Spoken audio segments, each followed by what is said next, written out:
जय श्री राधे गोविंद, श्री हरिवंश।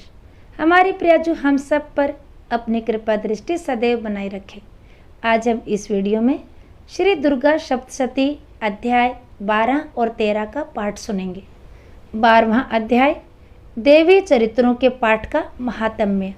देवी बोली, हे देवताओं, जो पुरुष इन स्तोत्रों को एकाग्रचित होकर मेरी स्तुति करेगा उसके संपूर्ण कष्टों को निसंदेह हार लूंगी। मधुकैटभ के नाश, महिषासुर के वध और शुंभ तथा निशुंभ के वध की जो मनुष्य कथा कहेंगे, मेरे महात्म्य को अष्टमी, चतुर्दशी व नवमी के दिन एकाग्रचित से भक्तिपूर्वक सुनेंगे, उनको कभी कोई पाप ना रहेगा। पाप से उत्पन्न हुई विपत्ति भी उनको ना सताएगी। उनके घर में दरिद्रता ना होगी, ना उनको प्रियजनों का विछोह होगा। उनको किसी प्रकार का भय ना होगा।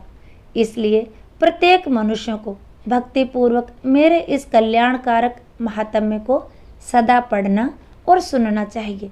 मेरा यह महात्म्य महामारी से उत्पन्न हुए संपूर्ण उपद्रवों को एवं 3 प्रकार के उत्पातों को शांत कर देता है। जिस घर व मंदिर में या जिस स्थान पर मेरा यह स्तोत्र विधि पूर्वक पढ़ा जाता है, उस स्थान का मैं कभी भी त्याग नहीं करती और वहाँ सदा ही मेरा निवास रहता है। बलिदान, पूजा, होम तथा महोत्सवों में मेरा यह चरित्र उच्चारण करना तथा सुनना चाहिए। ऐसा हवन या पूजन मनुष्य जानकर या बिना जाने करे, मैं उसे तुरंत ग्रहण कर लेती हूँ। और शरद काल में प्रत्येक वर्ष जो महापूजा की जाती है, उनमें मनुष्य भक्तिपूर्वक मेरा यह महात्म्य सुनकर सब विपत्तियों से छूट जाता है और धन धान्य तथा पुत्र आदि से संपन्न हो जाता है। और मेरे इस महात्म्य व कथाओं आदि को सुनकर मनुष्य निर्भय हो जाता है और महात्म्य के स्मरण करने वाले के शत्रु नष्ट हो जाते हैं तथा कल्याण की प्राप्ति है और उनका कुल अनादित हो जाता है। सब कष्ट शांत हो जाते हैं तथा भयंकर स्वप्न दिखाई देना तथा घरेलू दुख इत्यादि सब मिट जाते हैं। बाल ग्रहों में ग्रसित बालकों के लिए यह मेरा महात्म्य परम शांति देने वाला है।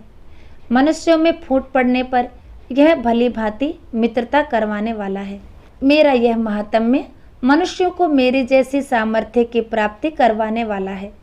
पशु, पुष्प, अर्घ्य, धूप, गंध, दीप इत्यादि सामग्रियों द्वारा पूजन करने से, ब्राह्मण को भोजन करा के, हवन करके, प्रतिदिन अभिषेक करके, नाना प्रकार के भोगों को अर्पण करके और प्रत्येक वर्ष दान इत्यादि करके जो मेरी आराधना की जाती है और उससे मैं जैसी प्रसन्न होती हूँ, वैसी प्रसन्न मैं इस चरित्र के सुनने से हो जाती हूँ।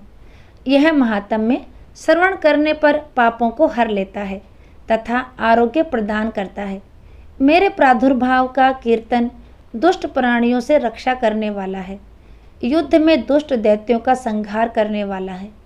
इसके सुनने से मनुष्यों को शत्रुओं का भय नहीं रहता। हे देवताओं, तुमने जो मेरी स्तुति की है अथवा ब्रह्मा जी ने जो मेरी स्तुति की है, वह मनुष्यों को कल्याणमयी बुद्धि प्रदान करने वाली है।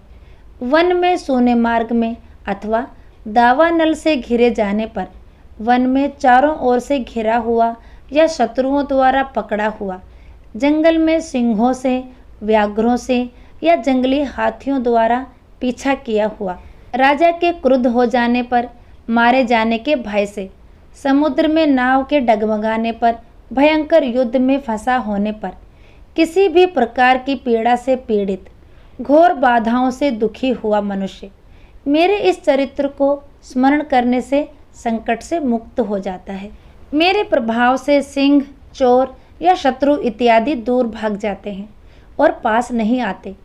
महर्षि ने कहा, प्रचंड पराक्रम वाली भगवती चंडिका यों कहने के पश्चात सब देवताओं के देखते ही देखते अंतर्ध्यान हो गई और संपूर्ण देवता अपने शत्रुओं के मारे जाने पर पहले की तरह यज्ञ भाग का उपभोग करने लगे और उनको अपने अधिकार फिर से प्राप्त हो गए तथा युद्ध में देवताओं के शत्रुओं शुंभ व निशुंभ के देवी के हाथों मारे जाने पर बाकी बचे हुए राक्षस पाताल को चले गए।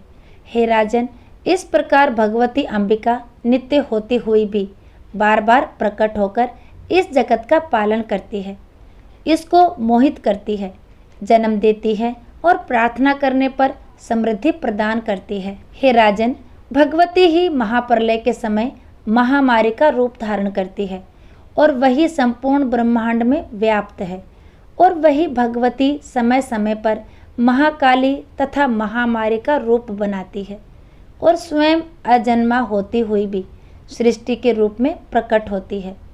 वह सनातनी देवी प्राणियों का पालन करती है और वही मनुष्यों के अभ्युदय के समय घर में लक्ष्मी का रूप बनाकर स्थित हो जाती है तथा अभाव के समय दरिद्रता बनकर विनाश का कारण बन जाती है। पुष्प, धूप और गंध आदि से पूजन करके उसकी स्तुति करने से वह धन एवं पुत्र देती है और धर्म में शुभ बुद्धि प्रदान करती है। जय माता रानी। जय हो माँ दुर्गा की। श्री दुर्गा सप्तशती अध्याय 12 समाप्त। और अब अध्याय 13 शुरू करते हैं। राजा सूरत और वैश्य को देवी का वरदान। महर्षि मेधा ने कहा, हे राजन, इस प्रकार देवी के उत्तम महात्म्य का वर्णन मैंने तुमको सुनाया। जगत को धारण करने वाली इस देवी का ऐसा ही प्रभाव है। वही देवी ज्ञान को देने वाली है और भगवान विष्णु की इस माया के प्रभाव से तुम और यह वैश्य तथा अन्य विवेकी जन मोहित होते हैं और भविष्य में मोहित होंगे। हे राजन, तुम इसी परमेश्वरी की शरण में जाओ। यही भगवती आराधना करने पर मनुष्यों को भोग, स्वर्ग तथा मोक्ष प्रदान करती है। मार्कंडेय जी ने कहा, महर्षि मेधा की यह बात सुनकर राजा सूरथ ने उन उग्र व्रत वाले ऋषि को प्रणाम किया और राज्य के छीने जाने के कारण उनके मन में अत्यंत ग्लानि हुई और वह राजा तथा वैश्य तपस्या करने के लिए वन को चले गए और नदी के तट पर आसन लगाकर भगवती के दर्शनों के लिए तपस्या करने लगे। दोनों ने नदी के तट पर देवी की मूर्ति बनाई और पुष्प, धूप, दीप तथा हवन द्वारा उसका पूजन करने लगे। पहले उन्होंने आहार को कम किया, फिर बिल्कुल निराहार रहकर भगवती में मन लगाकर एकाग्रता पूर्वक उसकी आराधना करने लगे।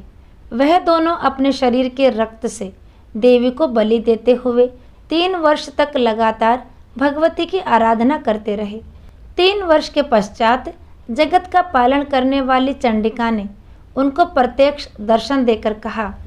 देवी बोली, हे राजन तथा अपने कुल को प्रसन्न करने वाले वैश्य, तुम जिस वर की इच्छा रखते हो वह वर मुझसे मांगो। वह वर मैं तुमको दूंगी क्योंकि मैं तुम पर अत्यंत प्रसन्न हूँ। मार्कंडेय जी कहते हैं, यह सुन राजा ने अगले जन्म में नष्ट ना होने वाला अखंड राज्य और इस जन्म में बलपूर्वक अपने शत्रुओं को नष्ट करने के पश्चात अपना पुनः राज्य प्राप्त करने के लिए भगवती से वरदान मांगा। और वैश्य ने भी, जिसका चित्त संसार की ओर से विरक्त हो चुका था, भगवती से अपनी ममता तथा अहंकार रूप आसक्ति को नष्ट कर देने वाले ज्ञान को देने के लिए कहा। देवी ने कहा, हे राजन, तुम शीघ्र ही अपने शत्रुओं को मारकर पुनः अपना राज्य प्राप्त कर लोगे। तुम्हारा राज्य स्थिर रहने वाला होगा। फिर मृत्यु के पश्चात आप सूर्यदेव के अंश से जन्म लेकर सावर्णिक मनु के नाम से इस पृथ्वी पर ख्याति को प्राप्त होंगे। हे वैश्य, कुल में श्रेष्ठ आपने जो मुझसे वर मांगा है वह आपको देती हूँ। आपको मोक्ष को देने वाले ज्ञान की प्राप्ति होगी। मार्कंडेय जी कहते हैं, इस प्रकार उन दोनों को मनवांछित वर प्रदान कर तथा उनसे अपनी स्तुति सुनकर भगवती अंतर्ध्यान हो गई। और इस प्रकार क्षत्रियों में श्रेष्ठ वह राजा सूरत भगवान सूर्यदेव से जन्म लेकर इस पृथ्वी पर सावर्णिक मनु के नाम से विख्यात हुए। जय हो माता रानी की। जय हो माँ दुर्गा की। श्री दुर्गा सप्तशती अध्याय 13 समाप्त। तो आज का वीडियो यहीं तक। फिर मिलेंगे अगली वीडियो में। तब तक के लिए सभी को प्रेम भरी राधे राधे।